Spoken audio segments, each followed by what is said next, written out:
We want justice. अगर वो पताल में भी छुपे हुए हैं तो कलर पकड़ के उठा के लाना है, कानून के हवाले करना है। इस तरीके से इसको मर्डर किया गया।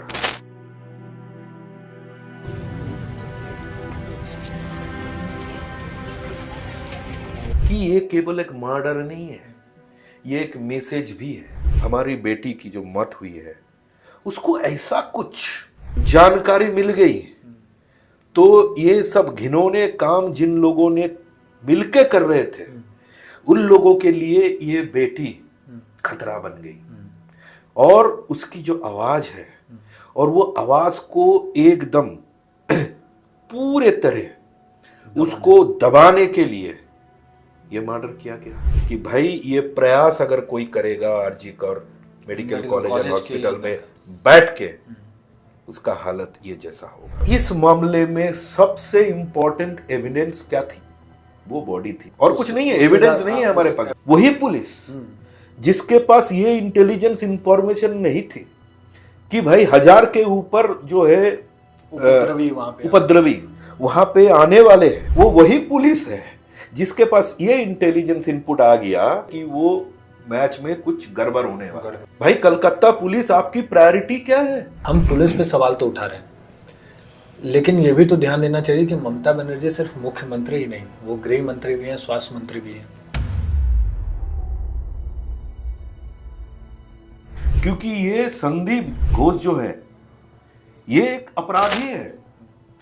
ये आज नहीं, पिछले कुछ सालों से वहां पे रैकेट चला रहे थे। नहीं देखो, ममता बनर्जी ने, हम सब लोगों ने देखा कि आज प्रधानमंत्री को चिट्ठी लिखी। टाइमिंग देखो, एक निर्भया होता है, दूसरा निर्भया होता है, तो निर्भया 1, निर्भया 2, निर्भया 3।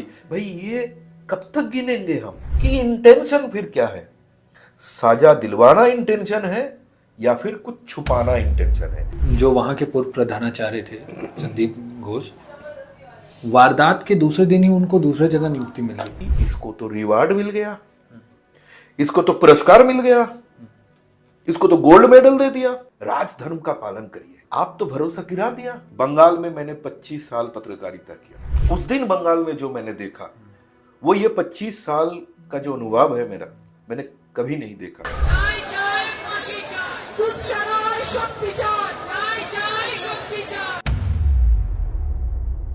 कि मानना ये बड़ा मुश्किल लग रहा है, हो सकता है कि ये काम एक ही ने किया होगा।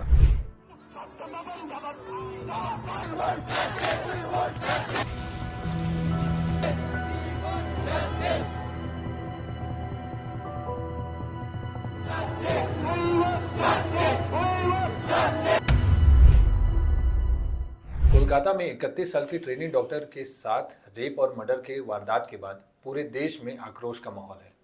डॉक्टर्स सड़कों पर हैं, अस्पतालों में काम करना बंद कर दिया है, मरीज परेशान हैं। सुप्रीम कोर्ट ने निवेदन भी कर दिया, लेकिन क्या ये मामला सुलझ जाएगा? सबसे बड़ा सवाल यही है अभी के समय में कि ये मामले का निपटारा कैसे होगा, महिलाओं को सुरक्षा कैसे मिलेगी? क्या बार बार महिलाओं को अपनी इज्जत आबरू को बचाने के लिए सड़कों पर मोमबत्ती लेके ही चलना पड़ेगा? क्या ये सरकार महिलाओं की सुरक्षा में नाकाम रह गई है? यही सवालों को समझने के लिए हमारे साथ न्यूज़ 18 के मैनेजिंग एडिटर ध्रुव ज्योति प्रमाणिक सर हैं। आइए इनसे समझते हैं क्या ये पूरा मामला है, ये जो रेप की घटना है इसको जड़ से कैसे ख़त्म किया जाए। सर, सबसे पहले ये जो आरजी कर मेडिकल कॉलेज का जो मामला सामने आया, इसमें आपको क्या लग रहा है? ये जो इस पर लगातार आरोप, हॉस्पिटल पर लगातार आरोप लग रहे हैं कि ये गलत कामों में लगा हुआ था। इस हॉस्पिटल में बॉडी की स्मगलिंग भी होती थी, ड्रग्स से लेके हर काम, गलत काम हुए हैं और सेक्स रैकेट भी चला है। और उसी हॉस्पिटल में ये रेप की वारदात आ गई और बहुत ब्रूटल तरीके से। उसमें पुलिस की लापरवाही भी हमें दिख रही है, सरकार की भी लापरवाही दिख रही है और इस पर सवाल हर कोई उठा रहा है। आज सुप्रीम कोर्ट ने भी इस पर सवाल उठा दिया। देखो उत्कर्ष, जो है मैं आपको शुरू से बता रहा हूं कि मामला इतना बिगड़ क्यों गया। मैं एक एक करके आपको बता रहा हूं कि लापरवाही किस हद तक लापरवाही की शिकायत है। पहली बात देखो कि ये जो विक्टिम है बहुत ब्राइट स्टूडेंट थी, मध्यम वर्ग के परिवार से थी, अब जब इसकी बॉडी मिलता है, उस दशा में मिलता है, भयानक उस दशा पे जो उसकी बॉडी मिलती है, परिवार की शिकायत ये है कि एक फोन आती है और फोन पे ये बताया जाता है कि आप लोग अस्पताल आइए क्योंकि आपकी बेटी खुदकुशी किए है, आत्महत्या की है। अब देखो, अब तक ये कब का है? ये 9 तारीख ये हादसा हुई है, 9 तारीख की रात को। लेकिन अब तक ना तो कलकत्ता पुलिस, ना तो हेल्थ डिपार्टमेंट, अस्पताल से कोई अधिकारी ये नहीं बता रहे हैं कि भाई वो कौन थे। जो परिवार को ये बता रहे हैं कि भाई आपकी बेटी आत्महत्या कर ली। जिसने परिवार को ये इंफॉर्मेशन दी कि आपकी बेटी ने आत्महत्या कौन कर थे ली, वो व्यक्ति कौन था जिसने फोन किया? किसी ने तो किया होगा। तो मतलब देखो, शुरू से ही ये जो जघन्य अपराध हुआ है उधर, इसको लेकर के आम आदमी के दिमाग में, दिल में एक के बाद एक सवाल क्यों उठ रहे हैं? क्यों मामला इतना बड़ा बन गया? क्यों लोग आज सड़कों पे है? ये समझना जरूरी है। पहली बात ये है।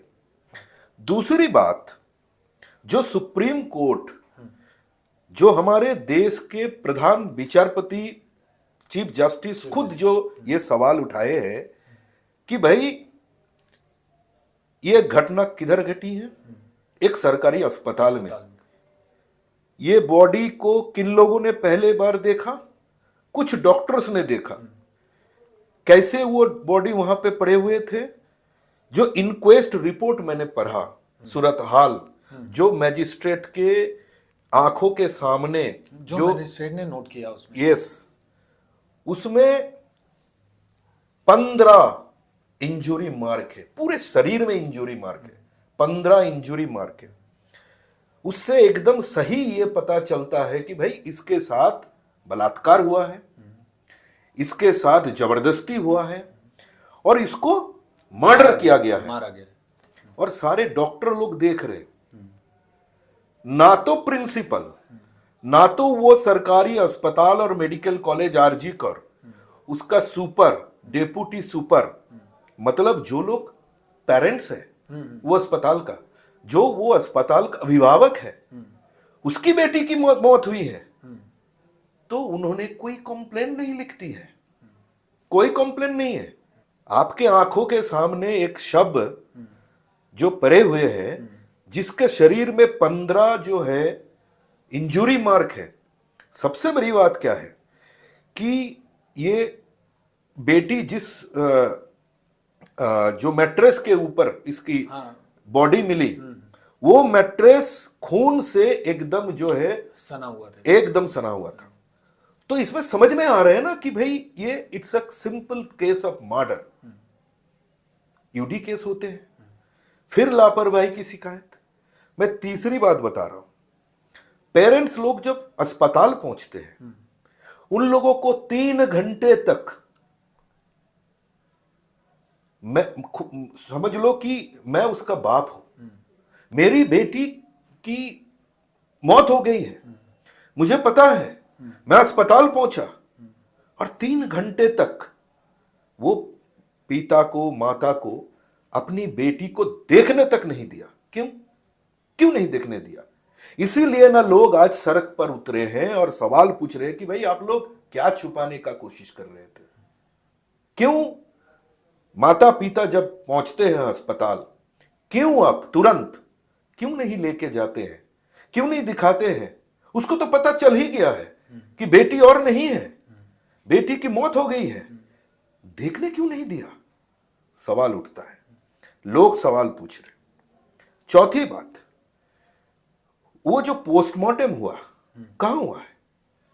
जिस अस्पताल के खिलाफ सवाल उठ रहे हैं, लोग उंगली उठा रहे हैं, 10 चीजें पूछ रहे हैं, कलकत्ता में और अस्पताल नहीं थे? कलकत्ता में ऐसे मेडिकल कॉलेज और भी बहुत हैं। कलकत्ता के पुलिस मॉर्ग है, पोस्टमार्टम बहुत सारे जगह पे होते हैं।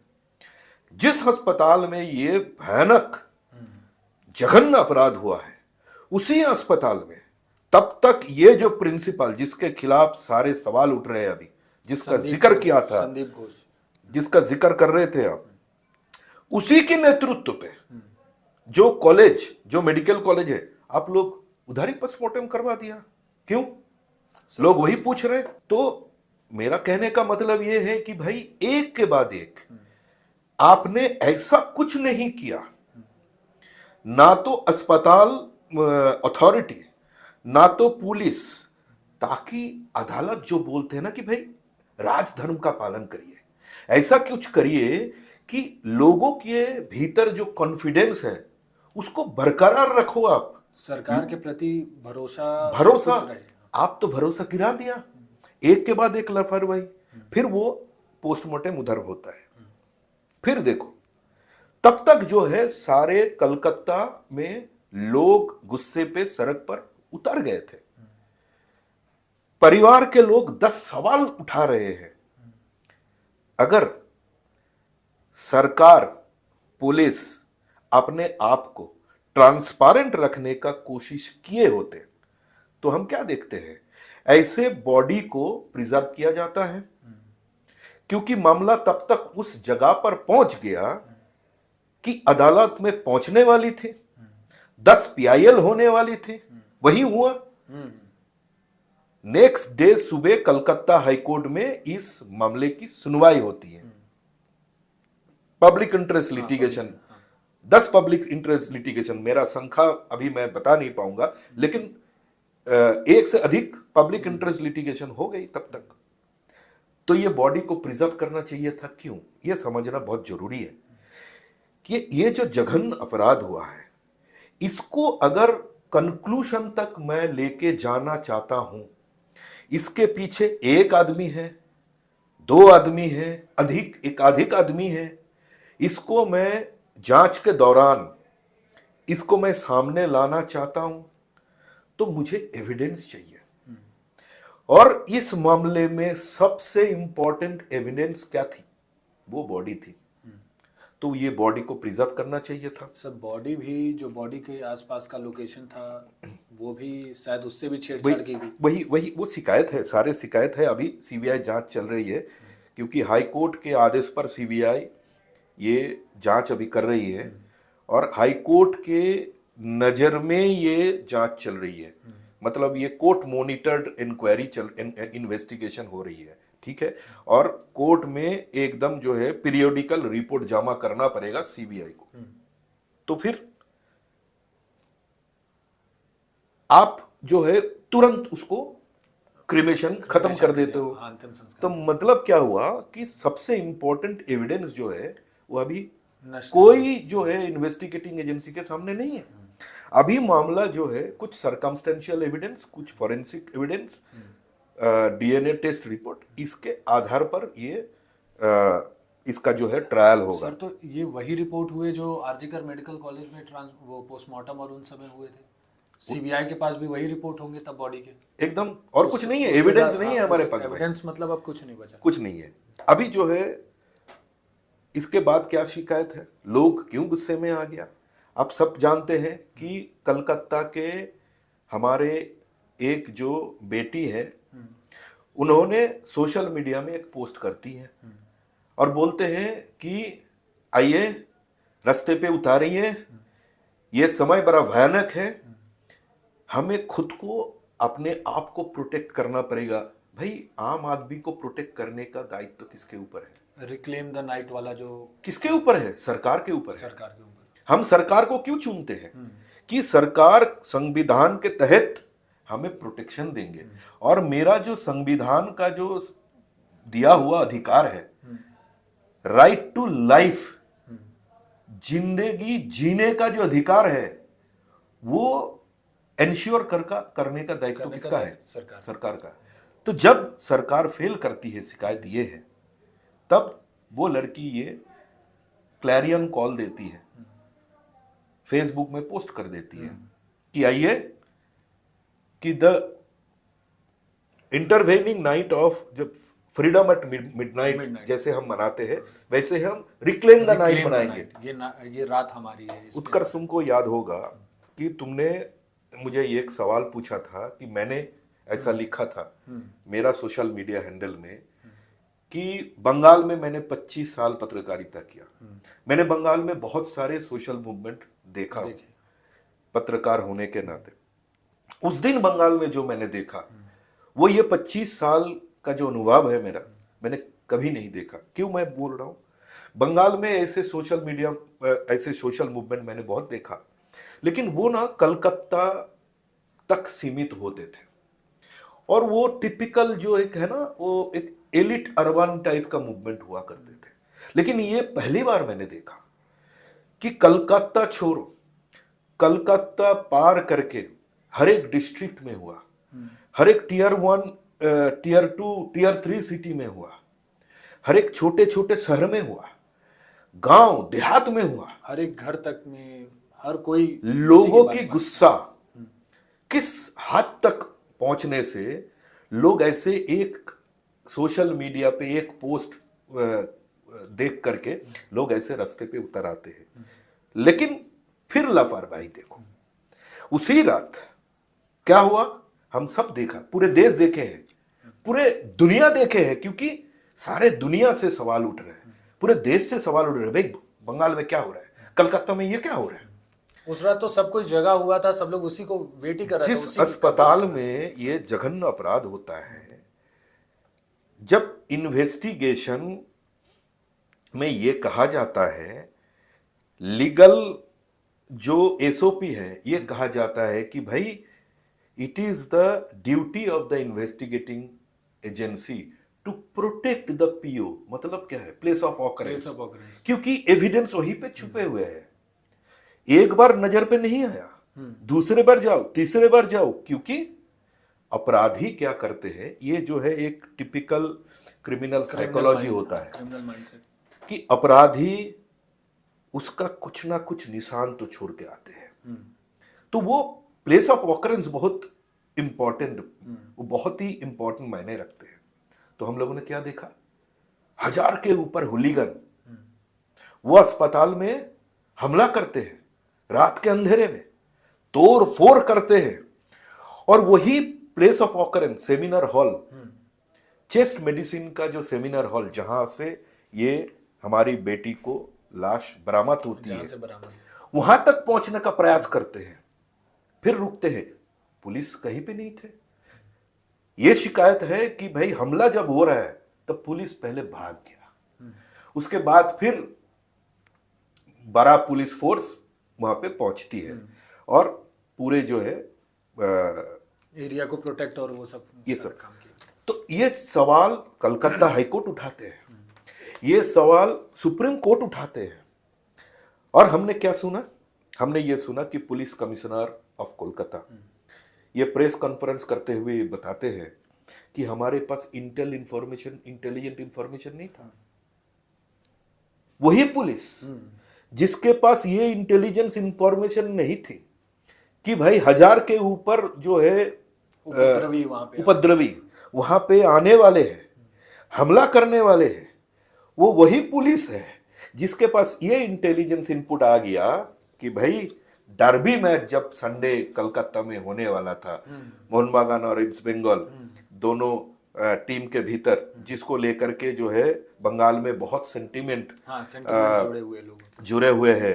कलकत्ता में लोग जो है करीब 1 लाख के आसपास लोग वो मैच देखने स्टेडियम पहुंचते हैं जब भी हम डर्बी देखते हैं, ये हमारा अनुभव है।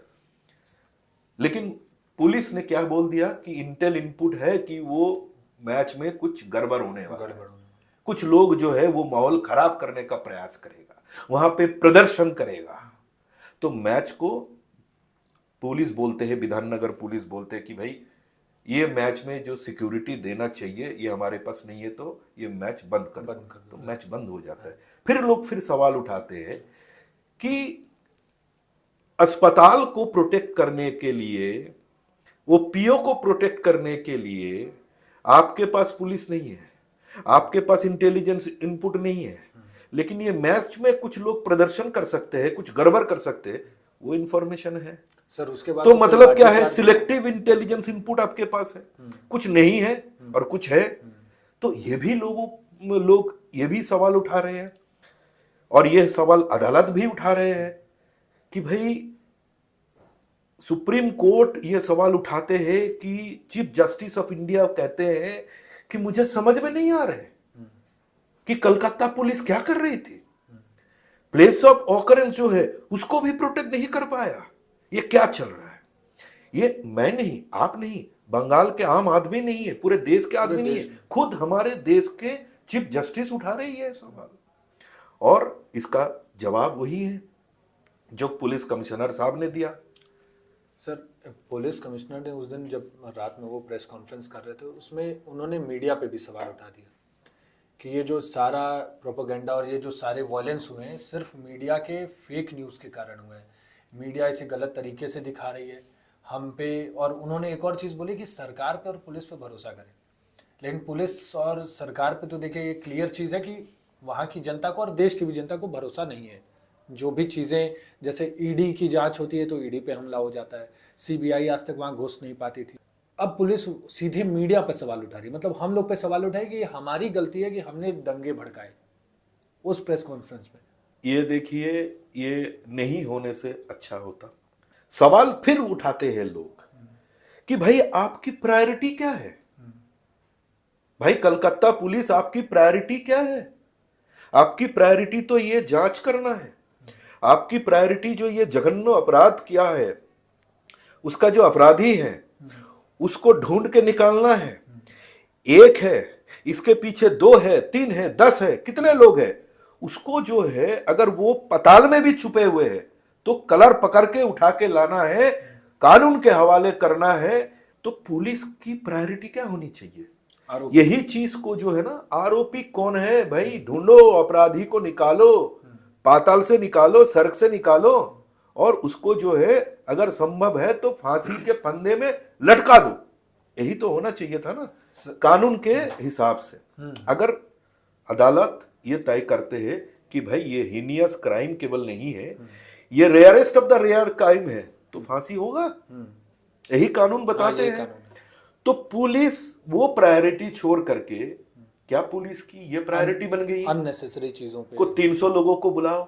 आपने ये भी देखे होंगे कि कलकत्ता के 3 बहुत ही जो है नामी, प्रभावी और लोग उसको रिस्पेक्ट करते हैं, ऐसे 3 डॉक्टर को ऐसे कोलकाता पुलिस सामन करते हैं, सोशल मीडिया पोस्ट पर सवाल उठाते हैं। और हमने उन्हें क्या देखा कि 2 डॉक्टर को बुलाए और 1000 डॉक्टर रास्ते पे उतर गए एस्कॉर्ट करके। कलकत्ता के और एक सरकारी अस्पताल और मेडिकल कॉलेज से एस्कॉर्ट करके जो कलकत्ता पुलिस हेडक्वार्टर है लाल बाजार, वो लेके जाते हैं। फिर गुस्सा कि आप डॉक्टर को बुला रहे हो, समन कर रहे हो। अगर चलो मान लिया कि डॉक्टर साहब ने कोई छोटी मोटी गलती कर दिया तो एक बार फोन करके बताइए, डॉक्टर साहब आपसे गलती हो गई है, वो हटा दीजिए या फिर वो करेक्ट कर दीजिए।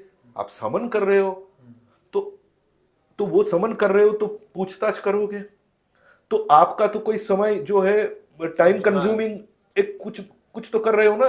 वही जो टाइम आप इसमें बिता रहे हो या फिर बर्बाद कर रहे हो, तो आप ये केस के पीछे लगाइए। तो फिर पुलिस की प्रायोरिटी क्या है, ये भी सवाल उठ गया। लोगों की गुस्सा, और आप जो आपकी प्रायोरिटी जो है वो नहीं करते हुए आप जो कर रहे हो, लोग सोच रहे कि भाई आप करना क्या चाहते हो, क्या आपका इंटेंशन क्या है? दोषी को सजा दिलाना या फिर यहां से नजर घुमा देना, यही हो रहा है। सर हम पुलिस पे सवाल तो उठा रहे हैं, लेकिन ये भी तो ध्यान देना चाहिए कि ममता बनर्जी सिर्फ मुख्यमंत्री ही नहीं, वो गृह मंत्री भी हैं, स्वास्थ्य मंत्री भी हैं।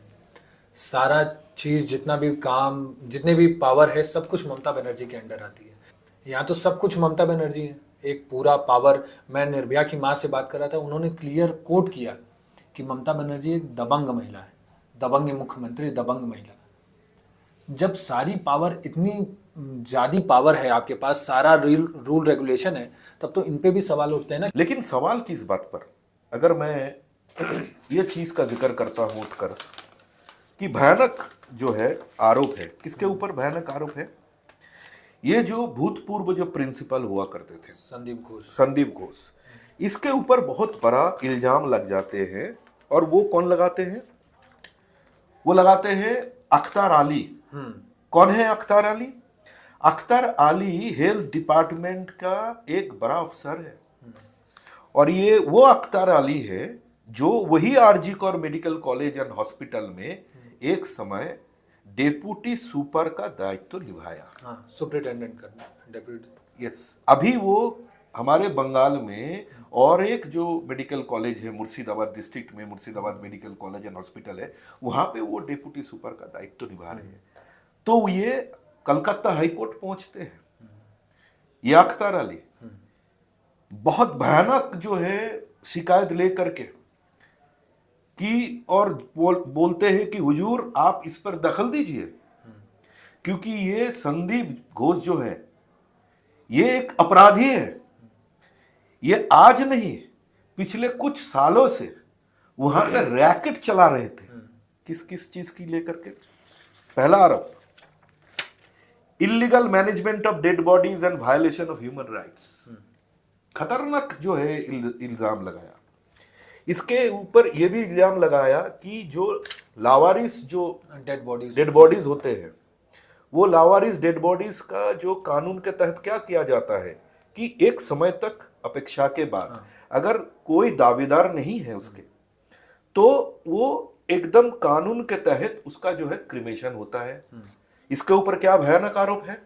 वही लाशों को लेकर के वो लाशों क्या बेवसा करते थे, बाहर बेचते थे, बांग्लादेश में उसको बेचते थे। खतरनाक। दूसरी बात, scam in bio waste management and syndicate of selling bio waste to culprits. हम सबको पता है कि एक इतना बड़ा अस्पताल में हर रोज कितना किलोग्राम, कितना केजी बायो वेस्ट प्रोड्यूस होता है। सिरिंज बोलो, ग्लव्स बोलो, ऑपरेशन के बाद जितने सारे जो चीजें फेंके जाते हैं, सब कुछ, सारे चीजों को हम बायो वेस्ट बोलते हैं। इसके ऊपर इतना गंभीर आरोप इन्होंने लगाया कि ये जो है बायो वेस्ट बाहर बेचते थे। तीसरी बात, misuse of public fund and purchasing equipments at higher rate. उसके बाद procurement of machineries at high price and procurement of category item from open market at a high rate. Renting hospital space for food stall without approval of appropriate authorities. Irregularities in expenditure for undergraduate and postgraduate counseling. Misuse of academic funds. इतना ही नहीं भाई, चौंकाने वाली बात मैं बताने वाला हूं, illegal appointments and parking nexus. मतलब ये क्या नहीं किया। और ये सब जो है देखो, ये इसका एफिडेविट है कलकत्ता हाईकोर्ट में इन्होंने जो जमा किया अख्तर अली, वो एफिडेविट से पढ़ के मैं सुना रहा हूं। ये कब की कहानी है? 2022 की कहानी है। 2022 ने ये सारे चीजें जो लिख करके लिखित इसके खिलाफ department of health government of West Bengal, इसके खिलाफ लिखित जो है शिकायत होती है। लेकिन इन्होंने ये सवाल उठाया कलकत्ता हाईकोर्ट के, मैं नहीं उठा रहा हूं, ये अख्तर अली ने ये सवाल उठा रहे हैं कि इसको कौन प्रोटेक्शन दे रहा है। इसके ऊपर किसी प्रभावशाली का हाथ तो है जरूर, आशीर्वाद है जरूर, नहीं तो फिर इसको कभी भी ट्रांसफर किया जाता है Calcutta RG Kar medical college से कोई दूसरा मेडिकल कॉलेज, तुरंत वो ऑर्डर विथड्रॉ हो जाता है और वो तुरंत वापस आ जाते हैं। क्यों? इसके पीछे कौन है? तो ये कलकत्ता हाईकोर्ट पहुंचते हैं और कलकत्ता हाईकोर्ट में एफिडेविट लगाते हैं, रीट पिटीशन करते हैं कि हुजूर आप इस पर दखल दीजिए। ये जांच भी, जो जांच के लिए कलकत्ता बंगाल सरकार एक सीट बनाती है, स्पेशल इन्वेस्टिगेशन टीम, कब बनाती है? सुप्रीम कोर्ट में सुनवाई, जिस दिन सुप्रीम कोर्ट ने बोला कि सुनवाई करेंगे, 24 आवर्स पहले, एक दिन पहले सीट बना देते हैं। फिर सवाल, जनता ने फिर सवाल उठाया कि भाई 2 साल से अंदर के लोग जो सवाल उठा रहे, आप उस पर कोई कार्रवाई नहीं किए हो। सुप्रीम कोर्ट में सुनवाई जब होने वाला है, उसके केवल 24 आवर्स पहले आपने सीट का क्यों गठन कर दिया। फिर सवाल उठाते हैं लोग कि भाई इंटेंशन क्या है? फिर आरोपी को पकड़ना है और कुछ छुपाना है। तो यही हो रहा है, लोग इसीलिए भड़क जा रहे हैं, लोग इसीलिए गुस्से में आ गए हैं, लोग इसीलिए सड़क पर उतर गए हैं। सर, तो लोगों का सड़क पे उतरना तो चलिए सही है, लोग सड़क पे उतर रहे हैं, ममता बनर्जी क्यों उतर गई? नहीं, देखो, ममता बनर्जी ने, हम सब लोगों ने देखा कि आज प्रधानमंत्री को चिट्ठी लिखी। और प्रधानमंत्री को चिट्ठी लिखते हुए ममता बनर्जी ने ये मांग की है कि बंगाल में नहीं, केवल पूरे देश में ऐसे जघन्य अपराध हर रोज हो रहा है।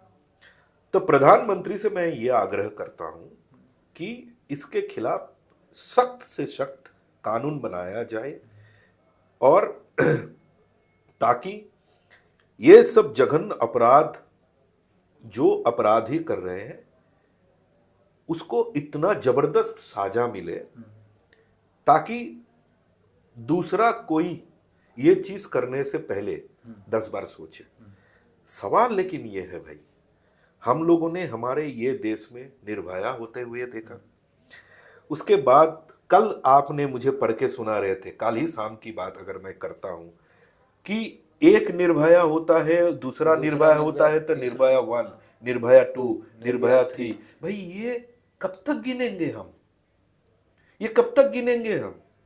मैं ये मानता हूं कि ममता बनर्जी जो हमारे पूरे देश में अभी एकलौता महिला मुख्यमंत्री है, महिला चीफ मिनिस्टर है, उन्होंने प्रधानमंत्री को चिट्ठी लिखकर को सही काम किया है।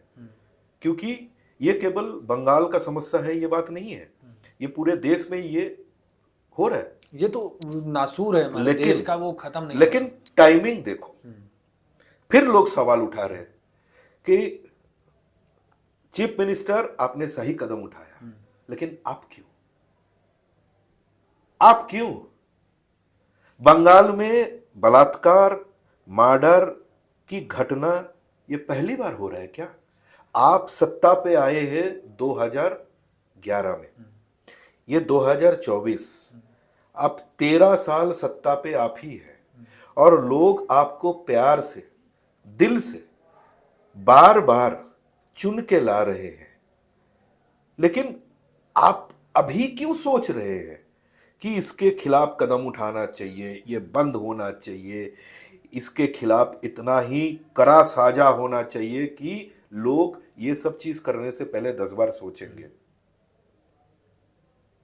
आपको पहले करना चाहिए था, अभी आप ये क्यों कर रहे हैं? तो फिर इंटेंशन को लेकर के लोग सवाल उठा रहे हैं। सर, मैं टाइमिंग पे ही तो बोल रहा हूँ ना, ये टाइमिंग वही वाली, जैसे आपने अभी टाइमिंग बताया कि इन्होंने पत्र लिख दिया, सेम टाइमिंग का ही तो मैटर हो रहा है कि अभी तक आप कुछ नहीं बोल रही थी, जब जनता पूरी प्रोटेस्ट पे आ गई, जनता रोड पे चलना शुरू कर दी आपके विरोध में, आपने भी एक विरोध शुरू कर दिया। जब, और ये विरोध तब हुआ, 1 हफ्ते तक आपकी पुलिस ने, आपकी सरकार ने कुछ उसका निष्कर्ष नहीं निकाला। जब ये केस चल गया सीबीआई के हाथों, तब आपने सीबीआई पर पूरा दबाव बनाना शुरू कर दिया। मैं ये बताना चाहता हूं आपको कि ममता बनर्जी के नेतृत्व में कलकत्ता में एक रैली निकालती हैं। वो रैली में ममता बनर्जी और तृणमूल कांग्रेस के सारे तमाम नेताओं, उन लोगों ने ये आवाज उठाया कि भाई आरोपी जो है ये मतलब क्या है, अभी कलकत्ता में जाओ, बंगाल में जाओ, हर एक दिन एक एक रैली निकलती है। तो सबका क्या मांग है? We want justice. हम ये घटना को जब अभया बोल रहे हैं, अभया की जो ये जघन्य अपराध अभया के साथ हुआ, इसका जस्टिस चाहिए, विचार चाहिए। तो ममता दीदी भी क्या है, और सारे तमाम तृणमूल कांग्रेस रास्ते पे आते हैं और बोलते हैं कि वी वांट जस्टिस। तो जस्टिस दिलाने वाला कौन है? जस्टिस कौन दिलाते हैं? अगर हमारे देश का संविधान देखोगे तो हम इसको बोलते हैं कि doctrine of separation of power. संविधान में ये चीज स्पष्ट रूप में लिखित है कि भाई किसका क्या काम है। विचार दिलाने का काम किसका है? जुडिशियरी का है। लेकिन जो दोषी है, आरोपी है, उसको जो है पकड़ के कानून के हवाले करने का काम किसका है? सरकार का, एग्जीक्यूटिव का है। वही संविधान में है। तो आप बोल रहे हैं वी वांट जस्टिस, आप बोल रहे हैं कि अभया का जस्टिस चाहिए, आप दिलवाइए। आपको किसी ने रोका? आप चीफ मिनिस्टर हैं, आप सरकार का प्रधान हैं, आप ही के नेतृत्व में बंगाल में तृणमूल कांग्रेस की सरकार चल रही है पिछले 13 साल। तो आपको तो किसी ने रोका नहीं। फिर लोग सवाल उठा रहे हैं कि चीफ मिनिस्टर साहब आपको किसने रोका? आप दिलवाइए ना। हम भी तो वही मांग कर रहे हैं। हम तो रास्ते पे उतार के ये नहीं बोल रहे कि हम तृणमूल कांग्रेस का विरोध कर रहा हूं। हम तो रास्ते में उतार के ये नहीं बोल रहे कि हम ममता बनर्जी का विरोध कर रहा हूं। हम तो रास्ते पे उतर के ये बोल रहा हूं कि हमें जस्टिस दिलवाइए। हमारी बेटी के साथ जो जघन्य अपराध हुआ है वो आरोपी को या फिर और आरोपी है तो सबको निकालिए और कान पकड़ के, कलर पकड़ के उसको कानून के हवाले करिए और इन्वेस्टिगेशन इतना ही पुख्ता करिए ताकि वो लोग छूट नहीं जाए। क्योंकि हम भी देखो हमारे देश में बहुत सारे ऐसे जो है उदाहरण देखे हैं कि कोर्ट ने क्या बोलते हैं कि भाई ये प्रोसिक्यूशन जो है, मतलब प्रोसिक्यूशन कौन है? अभी तो केस सीबीआई के हवाले पे है, लेकिन प्रोसिक्यूशन कौन है? सरकार है ना। तो प्रोसिक्यूशन हमारे पास इतना साबुत लेके नहीं आ पाया ताकि मैं उसको गुनहगार मानूं, उसको सजा दिलाऊं। तो आपको क्या करना है? अभी आपको ये इन्वेस्टिगेशन इतना पुख्ता होना चाहिए आपकी पुलिस की, और प्रोसिक्यूशन और जो ट्रायल के समय भूमिका ये होना चाहिए कि 1, 2, 3, 4, 5 वो तो सीबीआई की जो जांच चल रही है उसमें आएगा सामने क्या ये एक का कांड है या ज्यादा है, इसमें अनेक का कांड है। ये तो पुलिस जो सीबीआई जांच चल रही है उसमें सामने आएगा। अभी तो ये बताना मुश्किल है, लेकिन जो भी है तो जस्टिस दिलवाने का काम जुडिशियरी का है, एग्जीक्यूटिव का भी है, मतलब अदालत का भी है, सरकार का भी है। तो आप दीजिए ना।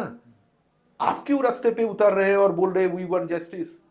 जस्टिस तो आप देंगे, हम आपसे जस्टिस मांग रहे हैं। ये बंगाल के लोगों की जो है मन की बात है। अच्छा सर, ये मैं एक पोस्ट देख रहा था और मैंने इसको वेरीफाई भी किया है। ये आरजीकर मेडिकल कॉलेज की पूरी ये लिस्ट है, उसमें लगातार अभी ये हो सकता है मेरे पास कमी हो, लेकिन इससे ज़्यादा भी हो सकते हैं। ये 2001 का मामला, 3 का मामला, 16 का मामला, 20 का मामला, फिर अभी 2024 आया ही है। लगातार किसी वो कहीं पॉर्न का वो चल रहा है, सेक्स रैकेट चल रहा है, कहीं किसी ने सुसाइड कर लिया हॉस्टल के अंदर। देखो उत्कर्ष अभी सोशल मीडिया में बहुत सारी चीजें इधर उधर जो है वायरल हो रहा है। सभी चीजों पर टिप्पणी करना उचित नहीं समझता हूं मैं, लेकिन बात सही है कि मेरा जो मैं जो थोड़ा रिकॉल कर पा रहा हूं, रिमेम्बर कर पा रहा हूं, मैंने इसको वेरीफाई भी किया खुद। इसमें देखो आरजीकर मेडिकल कॉलेज एंड अस्पताल में छत से गिर के एक पेशेंट की मौत होती है, फिर जो है और एक जूनियर डॉक्टर की मौत होती है। ये सब चीज RG Kar medical college and hospital में हुआ है, ठीक है। सबसे बड़ी बात है कि RG Kar medical college and hospital का जो हॉस्टल है वहां पे बहुत खतरनाक रैगिंग वो भी सामने आया। लेकिन सब कुछ जो हो रहा है एक ही जगह पे हो रहा है, वो जगह का जो प्रिंसिपल है उसके खिलाफ आरोप आज से नहीं है, पिछले 2 साल से चलता आ रहा है, लेकिन कोई कार्रवाई ऐसा कुछ हुआ नहीं। ये अब मैं बता सकता हूँ आपको। सर दूसरा एक चीज़ है, ये जो घटना स्थल था जहाँ पे ये केस पूरा, जहाँ पे डेड बॉडी मिली लड़की की, ये आरोप भी लगे कि वहाँ पे नवीकरण का काम शुरू कर दिया। एकदम बिल्कुल, एकदम बहुत इंपॉर्टेंट बात आपने सामने रखा कि इसीलिए भी लोग सवाल उठा रहे कि भाई वो जो जगह, मैं बार बार बोल रहा हूं कि इन्वेस्टिगेशन में प्लेस ऑफ ऑकरेंस बहुत इंपॉर्टेंट चीज है, उसको प्रोटेक्ट करके रखना पड़ता है, क्योंकि इन्वेस्टिगेटर्स, एजेंसी बार बार उस जगह पे जाते हैं, कुछ तो छूट नहीं गया, कुछ तो छूट नहीं गया, ठीक है ना। क्योंकि हमने ये देखा कि एक सेफ्टी पिन से, एक बाल से बहुत ही मतलब जो है खतरनाक अपराध का खुलासा पुलिस ने किया। तो अगर प्लेस ऑफ ऑकरेंस इतना ही इंपॉर्टेंट चीज है, फिर हम लोगों ने क्या देखा, हम लोगों ने देखा कि पीडब्ल्यूडी डिपार्टमेंट उसी पीओ से सटा हुआ एक रूम को तोड़ने का काम शुरू कर दिया। जब पूछते हैं लोग, जब वो वहां पे प्रदर्शन करने वाले जूनियर डॉक्टर्स जाकर के रुकते हैं काम कि भाई आप ये क्यों कर रहे हो, तो बोला ऊपर से आदेश है, क्योंकि इसको रेनोवेट करना है। तब उन लोगों ने सवाल उठाया और जूनियर डॉक्टर ने ये सब काम हम रुक दिया। उसकी दूरी भी शायद 35 मीटर थी लगभग। वही तो बात है ना कि इसीलिए बार बार जो है ना इंटेंशन को लेकर के सवाल उठा रहे हैं लोग। आज अगर तुम सारे बंगाल के जो सोशल मीडिया, बंगाल से जो सोशल मीडिया पोस्ट्स हो रहा है, पूरे देश से ये घटना के आधार पर जो पोस्ट्स हो रहा है, उसमें से देखोगे कि लोग यही चीज को लेकर के सवाल उठा रहे कि इंटेंशन फिर क्या है, साजा दिलवाना इंटेंशन है या फिर कुछ छुपाना इंटेंशन है। और ये चीज को लेकर के फिर केवल बंगाल के लोग सवाल उठा रहे हैं, सोशल मीडिया में चर्चा हो रहा है, ये बात नहीं है। ये सवाल सुप्रीम कोर्ट ने भी उठाया कि ये क्या हो गया, ये क्यों हुआ। कलकत्ता हाई कोर्ट ने ये सवाल उठाया कि ये क्या टेम्पटेशन था, ये क्या बहुत जब जो है जल्दबाजी में ये करने का कारण क्या है, ये सवाल उठता है। सर सुप्रीम कोर्ट ने भी ये सवाल उठाया कि जो वहाँ के पूर्व प्रधानाचार्य थे संदीप घोष, वारदात के दूसरे दिन ही उनको दूसरे जगह नियुक्ति मिल गई, उन्होंने रेजिग्नेशन दिया, उनको सीधे दूसरे जगह ट्रांसफ़र कर दिया गया। लेकिन जिम्मेदारी ये बनती थी कि वो वहीं पे रहते, चीज़ों को जांच करते, चीज़ों की और सहायता करते पुलिस की। फिर एक और चीज़ सामने आई कि संदीप घोष को सीबीआई ने बुलाया पूछताछ के लिए, वो वहाँ नहीं पहुँचे, सीबीआई को बीच चौराहे से उनको उठाना पड़ गया। देखो फिर वही जो है, मैं शुरू से बार बार जो आपको बताने का प्रयास कर रहा हूँ कि भाई इंटेंशन को लेकर के सवाल है। सर मुझे समझना है कि संदीप घोष जिसकी बात कर रहे हो, ये त्याग पत्र देते हैं। क्यों देते हैं? जब ये आपके, हम बोलते हैं ना कि अंडर योर नोज ये कैसे हो गया, आप अध्यक्ष हैं, आपके मेडिकल कॉलेज एंड हॉस्पिटल में इतना जघन्य अपराध हुआ, अब पहला दिन क्यों नहीं दिया त्याग पत्र? जब बवाल मच गया, जब जूनियर डॉक्टर्स रास्ते पे उतर गए, जब इमरजेंसी का काम बंद हो गया, तब आप क्या करते हैं? त्याग पत्र देते हैं। और तुरंत क्या हुआ? 4 घंटे में, स्पीड देखो, 4 घंटे में उसको फिर दूसरा कलकत्ता में और एक बहुत पुराना जो है हमारा national medical college and hospital है, उसमें उसको फिर रीअपॉइंट किया जाता है। फिर लोग सवाल उठाने लगे कि भाई इसके ऊपर उंगली उठा रहे हैं सारे तमाम दुनिया, और इतने सारे प्रूफ भी, इतने सारे इसके पीछे की कहानी है, आरोप है, हेल्थ डिपार्टमेंट के पास सारे फाइल्स है। फिर 4 घंटे में उसको रीअपॉइंटमेंट करने का मतलब लोगों ने ये बोल रहे हैं कि इसको तो रिवार्ड मिल गया, इसको तो पुरस्कार मिल गया, इसको तो गोल्ड मेडल दे दिया। तो फिर वही सवाल कि इंटेंशन क्या है? अपराधी को निकाल के उसको कानून के हवाले करना या फिर कुछ छुपाना।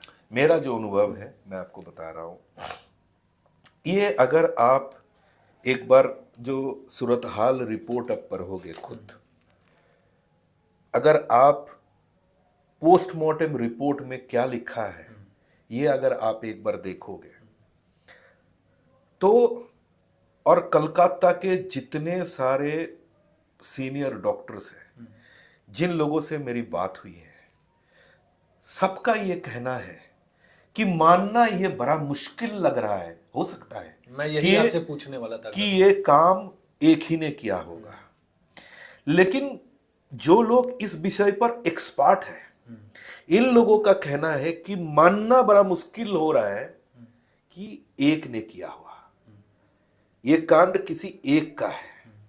दूसरी बात, ये एक जो है जिस तरीके से इसको मर्डर किया गया, स्ट्रैंगुलेट किया मतलब गला दबाया, स्मोदरिंग किया मतलब ऐसे कर दिया, इसीलिए ना इनक्वेस्ट रिपोर्ट में हम देखते हैं कि भाई दोनों आंखों के दो साइड से खून की निशानी है। क्यों होता है ऐसा? कितना जबरदस्त, किसी को स्मोदरिंग किया नहीं होगा तो ऐसे खून नहीं निकलती है, मुंह से भी खून था, चारों तरफ खून। तो इसीलिए ये डॉक्टर लोगों का जो है कहना है, मानना ये है कि हमें ये चीज को देखते हुए लगता है कि ये एक का कांड नहीं है। देखो ये एक का कांड है या अनेक का कांड है, ये तो सीबीआई जांच से ही, सीबीआई जांच और सीबीआई जांच से ही निकल के आएगी। हो सकता है ये एक का कांड है। उसने कबूल भी कर लिया कि मैंने सिर्फ किया कि ठीक है, ये अभी भी इन्वेस्टिगेशन चल रही है तो टिप्पणी करना उचित नहीं है। सीबीआई जांच खत्म होने तक हमें जो है अपेक्षा करना ठीक होगा। दूसरी बात, मरने का जो तरीका है, खत्म करने का जो तरीका है, ये भी जो है बहुत भयानक है। इससे वही डॉक्टर लोगों का ये मानना है कि लग रहा है कि ये केवल एक मर्डर नहीं है, ये एक मैसेज भी है। क्या मैसेज? कि अगर यहां पे जो आरोप जो मैंने पढ़ के सुनाया, अख्तर अली ने जो एफिडेविट दर्ज किया कलकत्ता हाई कोर्ट में, ये सारे चीजें सामने लाऊंगा, पब्लिक कर दूंगा, इसको लेकर के जो है चारों तरफ फैला दूंगा कि भाई यहां पे क्या गंदगी मच गया है। क्या ये बात ऐसी बात है कि ये जो हमारी बेटी की जो मौत हुई है उसको ऐसा कुछ जानकारी मिल गई तो ये सब घिनौने काम जिन लोगों ने मिलके कर रहे थे उन लोगों के लिए ये बेटी खतरा बन गई। और उसकी जो आवाज है और वो आवाज को एकदम पूरे तरह उसको दबाने के लिए ये मर्डर किया गया। मैसेज या मर्डर है, ये मैसेज है कि भाई ये प्रयास अगर कोई करेगा RG Kar medical college and hospital में बैठ के, उसका हालत ये जैसा होगा। मेरा अनुभव क्या है? मेरा अनुभव ये है कि ये डॉक्टर लोग जो बोल रहे हैं, ये एक्सपर्ट्स लोग जिन लोगों से मेरी बात हुई है, सबका ये मानना है कि ये केवल एक open and shut simple rape and murder case नहीं है। ये एक multi layered criminal act of commission of criminal जो है एक्ट है। भयानक है, बड़े से बहुत सारे चीजें, बहुत सारे चीजें इसमें जुड़े हुए हैं। तो देखो हमें जो है अभी सीबीआई जांच पर भरोसा रखना है। हम देश का नागरिक, हम अभी सीबीआई जांच पर हम सबकी नजर है और हम ये उम्मीद करते हैं कि सीबीआई जांच से सच बाहर आएगी और ये बेटी के साथ हुआ क्या ये स्पष्ट होगा।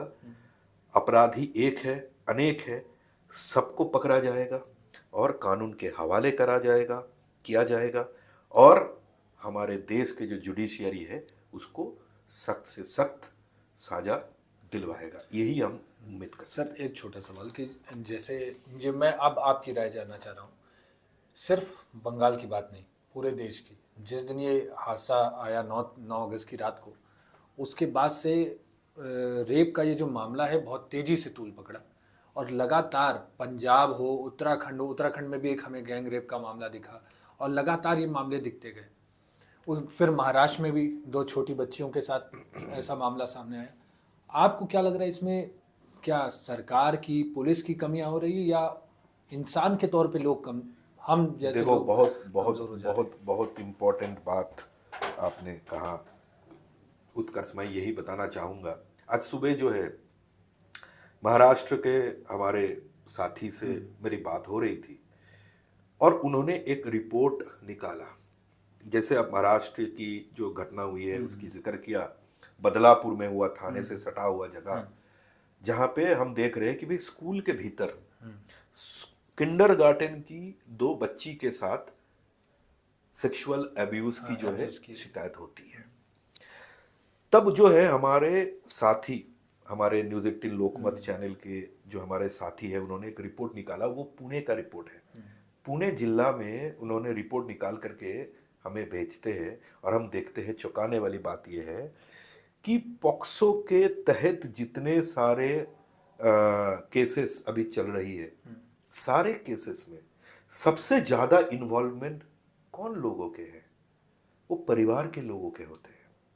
मतलब बच्ची जिसको जानते हैं, बच्ची जिसको हर रोज देखते हैं, उसी में से किसी ने उसके साथ ये सब जो है बदसलूकी किए हैं।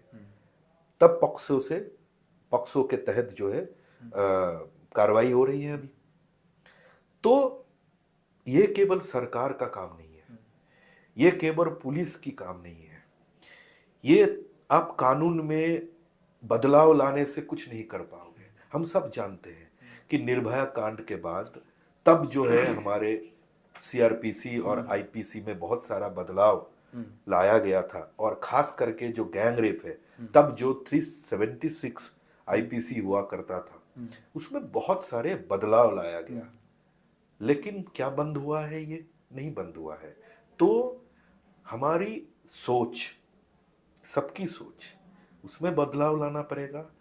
और बेटी को देखने की जो नजर होता है उसमें बदलाव लाना पड़ेगा। भाई वो इंसान है पहले, ठीक है, वो औरत बाद में है, पहले तो इंसान है। ये जब तक हमारे भीतर से नहीं आ रहे हैं, समाज के भीतर से अगर संस्कार नहीं हो रहा है, तब तक मैं नहीं मानता हूं कि सख्त से सख्त साजा दिलवाओ आप फांसी में भी लटका दो। क्योंकि हम सब जानते हैं कि निर्भया कांड में जितने आरोपी हैं सबको फांसी में लटकाया गया है, फिर भी क्या रहे बंद हो गया हमारे देश में? नहीं हुआ। तो ये संस्कार जो है एकदम समाज के भीतर से होना चाहिए। जब तक ये नहीं हो पाएगा तब तक आप जैसे मुझे गिना रहे थे कल शाम को कि निर्भया 1, निर्भया 2, निर्भया 3, निर्भया 4। हमने इन रेप केसेस को इतनी आसानी ले लिया कि सबका बस नाम कोट कर देते हैं। वही मैं बोल रहा हूँ। तो हम गिनते जाएंगे, कब तक मुझे पता नहीं है भाई।